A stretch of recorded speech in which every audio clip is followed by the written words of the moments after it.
I think probably the first use case, I mean, Bitcoin comes to mind. It's what we've had the most exposure to.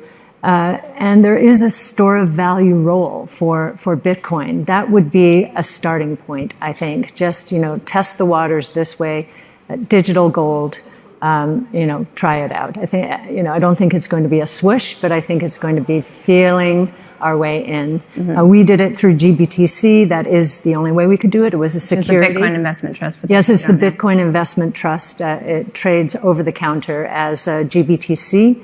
And was the only way the regulators will let us, a 40 Act fund, gain exposure to Bitcoin. Now, you sold off. Did you sell off holdings in GBTC? Yes, we did. We sold in December and January. Mm-hmm. We didn't eliminate. We have very high conviction in Bitcoin. Actually, our conviction has increased during this downturn because unlike last year where it seemed like the primary role for Bitcoin would be store of value, and with that declining velocity, which we don't think would be great for the security of the system, although there's some debate about that.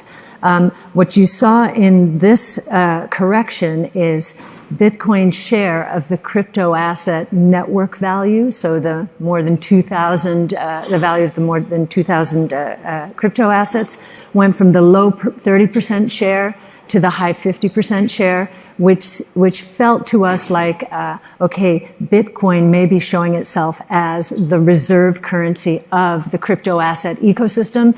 That's huge. The velocity associated with a reserve currency, anyone who trades the dollar knows this, is very high. So a very nice antidote to the store of value. So you have sold off GBTC. Is there a point is there something you're waiting for to buy back in? So I'll explain that what I'm about to explain is a little esoteric, but maybe you should know about this if you're investing in GBTC in a 40 Act fund. It generates unqualified income. Unqualified income can account for no more than 10% of gross profits in a 40 Act fund, so a mutual fund or an ETF. If it does account for more than 10% of gross profits, the IRS takes all of the rest of the profits away. So, we learned that because of the forking. We had not taken any profits, but we had to take the forks in cash because a grant or a trust cannot be diversified, could not own more than Bitcoin.